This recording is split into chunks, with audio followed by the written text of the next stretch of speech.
한국은 최순실 게이트로, 미국은 대선으로 분주한 나날을 보내고 있는데요. 이런 가운데 미국 폭스뉴스가 북한이 1에서 3일 내에 중거리 탄도미사일을 발사할 것이라고 보도했습니다.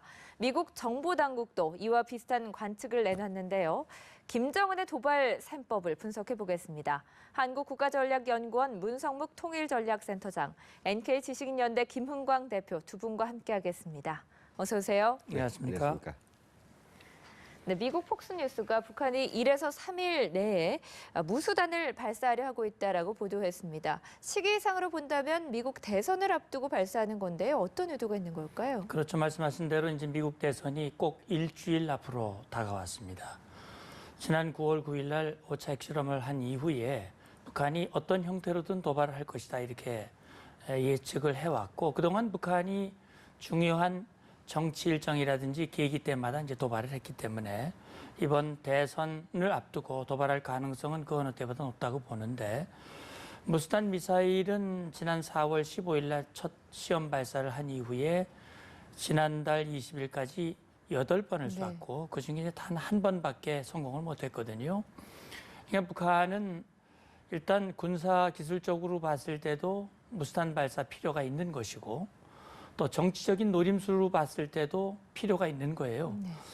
그런 점에서 봤을 때 일단 미국 보도에서 나온 대로 북한이 조만간 무수단 미사일을 발사할 가능성은 높다고 보는데, 그럼 군사적으로는 어떤 필요가 있느냐. 무수단 미사일은 사거리가 약 한 3,500km까지 나갈 수 있기 때문에 북한에서 발사하면 이 미군 기지가 있는 유사시 한반도를 지원할 수 있는 괌을 타격할 수 있단 말이죠. 그렇기 때문에 북한으로서는 무수단을 안정적으로 운영할 수 있는, 다시 말하면 완성도를 높여야 할 필요가 있는 것이고, 그동안 여러 차례 실패를 했기 때문에 그 성공 가능성을 높여야 그만큼 위협이 높아지는 것이거든요. 그리고 무수단을 성공하는 것은 결국 미국 본토까지 도달할 수 있는 장거리 탄도미사일 ICBM의 성공 가능성을 높이는 것이고, 또 한 가지는 지금 김정은이가 심혈을 기울여서 발전시키고 있는 SLBM, 잠수함 발사 탄도미사일도 역시 모두 무수단 기술과 연관이 돼 있습니다. 따라서 그동안 우리가 8발 중에 7번을 실패했다 그러지만 그것을 모두 실패로 간주할 것인가, 아니면 북한은 그걸 기술 축적의 기회로 삼았던 것인가 하는 것은 우리가 좀 더 깊이 있게 봐야 될 것 같은데, 그런 필요 때문에 김정은이가 무수단 발사를 지시했을 가능성이 높고요. 정치적인 노림수로 본다면 결국은 지금 국제사회가 북한의 5차 핵실험에 대한 추가 제재 결의안이 지금 유엔에서 논의가 되고 있단 말이죠. 그러니까 이 무수단 미사일도 유엔 안보리 결의를 위반하는 겁니다. 유엔이 아무리 그런 결의를 하고 성명을 낸다 하더라도 우리는 갈 길을 간다. 또 우리 위대한 지도자는 국제사회의 어떤 이 압력에도 굴복하는 지도자가 아니다라고 하는 것을 안에서도 과시하고 밖으로도 과시하고, 그렇게 해서 국제사회의 대북 공조를 와해시키고, 특히 우리 내부에도 그런 목소리에 힘을 실어주고자 하는 그런 정치적인 노림수가 같이 있기 때문에 북한의 이런 도발 가능성은 군사적 노림수 또 정치적 노림수를 같이 겸하고 있다 이렇게 볼 수 있겠습니다. 네. 북한의 무수단 발사 의도에 대해서 짚어주셨는데요. 말씀하셨듯이 무수단을 쏘면 괌 미군 기지까지 사정권에 듭니다. 그런데 과연 이 무수단을 발사한다고 해서 미국의 대선 판도에 영향을 줄 수 있을까, 이런 의문도 드는데요. 정말 충격을 주려면 대륙간 탄도미사일 ICBM을 발사하는 게 낫지 않을까요? 지당한 이야기죠. 1만 2,000km가야 서부 지역을, 미국의 서부 지역을 타격할 수 있는데, 그런 미사일이 아직 북한에 안 나온 게 아니라, 우리가 이제 여러 차례에 거치는 북한이 이제 소위 인공지구위성이라고 하는 이런 장거리 미사일 발사를 통해서 북한이 1만 2,000km를 훨씬 넘어갈 수 있는 그런 실제상의 능력을 보여줬습니다. 근데 지금 이게 뭐냐면, 지금 와서 왜 자꾸 뒤에 후퇴했을까? 그건 후퇴한 게 아니라 미사일을 이렇게 고정식으로 쏘는 이런 미사일이 아니고요. 이거는 이동식 그런 수단에 의해서 어느 비행장가에서, 어느 숲속에서, 어느 호숫가에서 막 쏘아야 되니까 사전에 탐지가 어렵고, 또 그리고 그런 어떤 탐지가 어려우니까 미국의 어떤 고고도 저고도 이런 미사일 방어 체계의 허점을 이제 맹점을 공략하는 것이기 때문에 미국으로서는 상당히 그 방어가 어려운 그런 환경을 조성했죠. 얼마 전에 이제 우리가 봤지만 그마 9월 경인데요. 북한이 이제 고도 3,600km까지 올라가서 정지 궤도 위성인데요. 이까지 올라갈 수 있다라고 하는 아주 초강력 어떤 장거리 미사일을 이제 엔진 시험을 했어요. 그것이 정말로 사실이고 실전 배비된다면 북한은 뭐 전 세계 정말 미국이 아니라 다 갈 수 있는 거죠.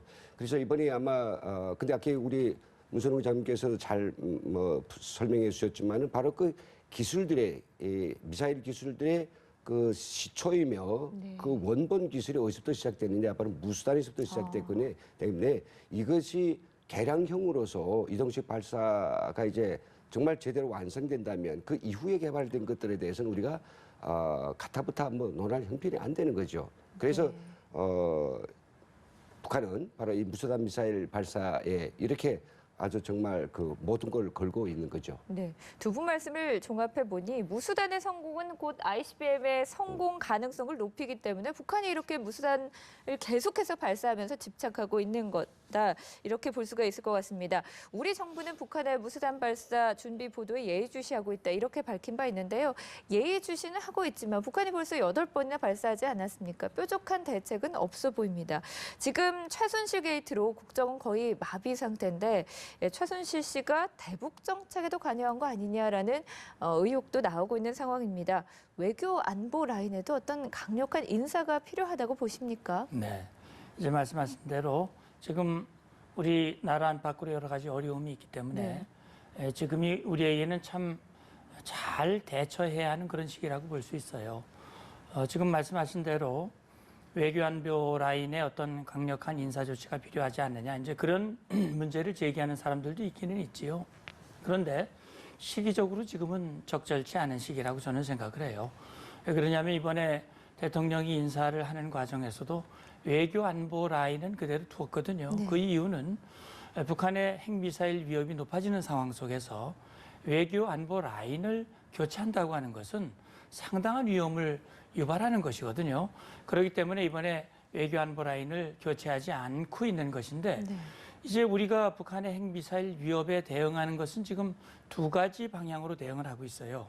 한 가지는 지금 무수단 미사일을 쏘기는 합니다만 만약에 그걸 방향을 돌려서 대한민국을 향해서 쏜다면 그건 얼마든지 쑥대밭을 만들어 놓을 수 있는 준비가 다 돼 있습니다. 예의주시한다고 하는 것은 무수단 미사일을 시험 발사하는 것이기 때문에 시험 발사하는 것을 우리가 직접 선제 타격하거나 예방 타격을 물론 할 수도 있겠습니다만 지금은 그런 타이밍이 아니라고 보기 때문에 우리는 북한의 움직임을 예의주시하고 그 방향이 우리 쪽으로 틀어지거나 그것이 실질적인 우리에게 위협이 되는지 안 되는지를 예의주시하는 것인데 이거는 북한의 그런 도발에 대해서 강력한 억제와 응징 체제를 마련하는 것이 하나의 움직임입니다. 예를 들어서 어제 우리 합참의장과 브룩스 한미연합사령관이 괌을 함께 방문을 해서 유사시 한반도의 확장 억제를 실효화하는 방안을 함께 논의하고 북한을 향한 강력한 경고 메시지를 알렸단 말이죠. 이건 억제와 응징을 위한 대비입니다. 정치는 어렵지만 안보만큼은 흔들려서는 안 되기 때문에 확고한 대비 태세를 유지하는 것이고 또 한 가지는 김정은의 잘못된 셈법을 바꾸기 위한 초강수 대북 제재를 이끌어내기 위해서 한국과 미국과 일본, 그다음에 미국과 중국 여러 방면으로 외교적인 라인을 총가동을 해서 이번 안보리 대북 제재가 지난 3월에 있었던 안보리 대북 제재 2270호의 구멍을 메꾸기 위한 그런 노력에 모든 지금 힘을 집중하고 있는 상황 속에서 라인을 바꾸는 것은 그런 상황에 상당한 이 제한을 부정적인 영향을 미칠 수 있는 그런 상황이기 때문에 지금 이제 여러 가지 현재 얽혀져 있는 국내 정치적인 문제가 어느 정도 정리가 되고 또 안정이 된다면 그때 가서 필요한 인사 조치를 할 수 있겠지만 지금은 네. 그 타이밍이 아니다라고 하는 생각을 저는 갖고 있습니다. 네, 지금은 변화를 주기보다는 어떤 북한의 도발에 대응한 잘 짜여진 체계나 공조를 유지하는 게 더 중요할 것 같습니다. 김 대표님, 북한의 핵 미사일 위협은 계속해서 고조되고 있는 가운데 미국의 캐리 장관과 중국의 양재치 외교 담당 국무위원이 회동했습니다. 얘기를 들어보니까 추가 제재안에 대해서 아직까지 미중 간의 합의가 이루어지지 않은 것 같은데요. 그렇다면 유엔 추가 제재에 대한 합의가 이루어지기에는 좀 요원한 겁니까? 네, 그렇죠. 뭐 유엔이 앞서서 이제 마련했던 대북 제재 2,270호는 거의 뭐 50 내지 60일 정도 이내에서 이제 합의가 됐거든요. 네. 좀 그때 좀 길었다고 했지만 이번에는 상당히 지금 그런 시간들을 초과하고 있어요. 문제는 중국이 북한의 어떤 민생과 관련된 그런 제재를 하지 않겠다라고 하는 그런 주장을 좀 굽히지 않고 있어가지고 그래 이번에 뭐 캐리와 양체의 회담에서도 아주 그 심각한 줄다리가 있었던 것 같습니다. 근데 사실 중국은 지금 놓고 보면요, 상당히 모호한 그런 입장을 취하고 있습니다. 중국은 이제 관변 학자들을 내세워가지고 자기들이 유엔 제재를 성실하게 수행하고 있다. 국경 지역에서 네. 좀 뭔가 북한과의 어떤 무역을 하는 그런 일부 기업인들에서 법을 준수하지 않는 그런 현상이 있지만 그건 있을 수 있는 일이고 그다음에 또 이제 그 국경 지역 그런 섬들에서 뭐 필수적으로 이런 거리가 일어나지 않냐면서 합리화시키고 있죠. 그리고 또 한편으로서는 정부가 나서서 뭐 수해가 났을 때 뭐 발빠른 뭐 지원을 준다든지 또 그리고 뭐 북한에 들어가는 사실상의 어떤 뭐 전략 물자 통제를 거의나 지금 뭐 안 하는 뭐 모습 보이는데요. 또 한편으로 또 어떤 날에는 또 거기 들어가는 전략 물자들의 전체 물자들에 대해서 뭐 트럭의 운전기사 칸까지 뒤지면서 뭘 숨겼나 이게 보기 돼서 저희들이 제대로 하느냐라고 생각하면 또 뭐 들어갈 건 다 들어가고 있으니까 그 이런 것들을 가리켜서 저는 닭의 목을 조이는데 이 각 부동 상태에서만 더 조이지 않고 결국은 닭을 잡기 싫다는 소리죠. 그런 뭐 중국의 어떤 소위 그 국가 이익 중대라고 하는 그런 애교 전략을 볼 수 있는데요. 근데 중국이 잘 간과하고 있는 것은 지금 북한이라고 하는 그런 국가를 결국은 숨통을 열어주고 그들이 계속해서 핵과 미사일을 결국은 개발하게 한다면 결국은 이미 전에 보여줬지만은 북한이 베이징까지 가는 사거리에 미사일도 샀고요. 또 그리고 저번에 이제 그 아셈이 열렸던 그 거리까지 또 미사일 계산해서 샀거든요. 그 미사일과 핵이 중국을 타격 안 한다고 볼 수 없다는 사실을 저는 좀 중국 과학자들, 중국 정치인들이 잊지 말았으면 좋겠습니다. 네. 중국이 제재에 동참하는 것 같더니 원래대로 돌아간 걸까요? 중국 정부가 홍수 피해를 겪고 있는 북한에 또 지원까지 했다고 하는데요. 이런 일련의 중국의 행보 어떻게 풀이를 해야 되는 걸까요? 네, 우리 김 대표님이 정말 좋은 표현을 해주셨어요. 제가 하고 싶은 얘기를 해주셨는데 네. 중국은 기본적으로 북한에 대해서 전략적인 자산으로 생각을 하고 있습니다. 그러니까 북한 핵 개발에 대해서는 반대하지만 북한 핵 제재로 인해서 북한 정권이 흔들리는 것은 원하지 않는다. 네. 그리고 북한 핵 문제는 반드시 대화를 통해서 외교적으로만 해결해야지 다른 방법을 써서는 안 된다. 이게 이제 중국의 입장인데 상당히 상충되는 얘기예요. 결국 그런 입장을 취했기 때문에 20여 년의 세월을 허송했고 네. 결국 북한에게 시간을 벌어주고 핵미사일을 개발하게 만들었다. 그 뒤에 아주 상당 부분의 책임은 중국에게 있는 것인데 책임만 있는 것이 아니라 그 피해가 고스란히 중국으로 돌아갈 가능성이 있다. 다시 말하면 북한이 전략적인 자산이 아니라 네. 결국 전략적인 공격 대상이 중국을 향한 공격 대상이 될 수도 있다라고 하는 것을 중국 지도부가 미처 생각하지 못하고 있는 것이 아닌가. 중국 내에서도 그런 얘기를 합니다. 이제는 더 이상 북한이 전략적인 자산이 아니라 전략적인 부담이다. 그래서 떨쳐버려야 된다라고 주장하는 목소리가 있지만 아직은 소수에 불과하기 때문에 네. 그것이 힘을 내지 못하고 있고 제가 볼 땐 이렇습니다.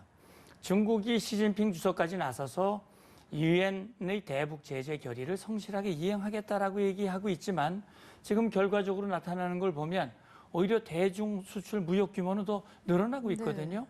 그러니 그런 식으로 해가지고 과연 김정은이가 아파하겠는가? 제가 볼 때는 김정은이가 9월 9일 날 1월 이후 9개월 만에 5차 핵실험을 한 것은 중국은 결코 북한을 버리지 못할 것이다. 자기가 아무리 핵을 더 실험하고 장거리 미사일을 쏴도 중국이 국제사회에서 북한을 보호해 줄 거기 때문에 자기들은 국제사회가 어떤 제재도 북한 정권을 무너뜨릴 만한 그런 제재는 할 수 없을 것이다라고 하는 셈법을 김정은이가 가지고 있는 거예요. 그렇기 때문에 6차, 7차 핵실험을 예고하고 있고 무수탄을 쏘고 있고 그 모든 책임은 중국이 떠안을 수밖에 없다. 이게 계속된다면 그런 점에서 봤을 때 지금 중국의 행보 물론 수혜를 이 명분으로 지원을 하고 있지만 저는 북한을 내세워서 미국을 견제하고 일본을 견제하고 사드 배치와 한미 연합을 강화시키는 우리 한국을 견제하기 위한 그런 속내가 깔려 있다. 그런 생각이 드는 거예요.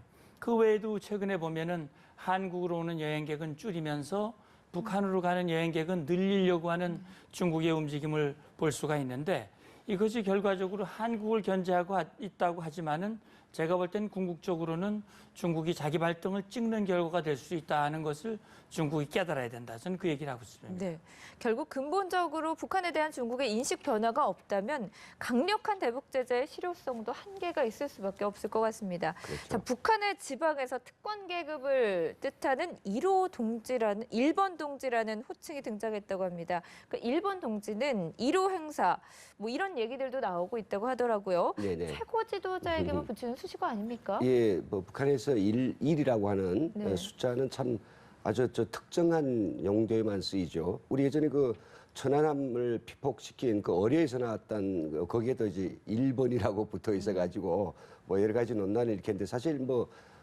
그런 뭐 기계나 기재에 붙이는 거 내놓고 보통 사회에서 1번을 쓸 때는요 1호를 붙일 때는 이거 사실 뭐 김정일이나 김정은과 같이 최고 지도자를 존칭하는 그런 호칭이고요. 또 1호 행사, 1호 특각이라든지 다 이론이 이제 그런 데 쓰이거든요. 근데 그러면 이 1호라고 하는 것은 김정은한테만 붙여야 될 그 호칭이 왜 지방의 관료들한테까지 붙느냐. 아주 미묘한 그 이야기가 나왔는데 그것은 바로 이제 뭐 두 가지 어떤 뉘앙스를 가지고 있습니다. 첫째는 지방의 토호들이죠. 지방 여기서 이제 그 가장 대표적으로 일본을 주민들이 붙여놨는데 뭐 부치라 해서 붙인 게 아니라 주민들이 어떤 그 이구동성으로 붙여놓은 사람이 그건 이제 함경북도의 그 부령군의 고흥철이라고 그 당비서예요. 책임 비서인데 이 비서가 결국은 밑에 자기 그 신복들과 그리고 뭐 자기가 간부 사업을 해서 이제 간부로 등력시킬 사람들한테서 이제 그 거침없이 뇌물을 받고 그리고 아주 그 본때 있게 자기 권한을 행사하고 온갖 말하자면 썬가를 다 부리고 무섭게 이제 김정은처럼 노니까 예, 저 일본 동지라고 사람들이 두려워서 하는 이야기였단 말이죠. 그러니까 평양에만 일본 동지 있는 것만 해도 상당히 북한 주민들이 껄끄러운데 이 지방에까지 이제 일본이 있다라고 하니까 그거는 사실은 이게 북한 어떤 김정은과 그리고 그 고위층 세력에 대한 북한 주민들의 비아냥으로 이제 불리는 이야기입니다. 이런 소리가 여기에 비단 이제 함경북도 부령뿐만 아니라 북한의 뭐 평성도 그렇고요. 저게 뭐 이 말들이 이제 핸드폰이니까 야 너희도의 일본 동지 뭐해 너희 일본 이렇게 이제 말이 퍼지다 보니까 또 다른 김정은이 각 도마다 하나씩 생겨난 셈이 됐는 소리죠. 네, 지역마다 이렇게 일본 동지가 있다니 북한의 민심이 더 흉흉해질 것 같습니다. 두 분 말씀 오늘 여기서 정리하겠습니다. 고맙습니다. 감사합니다.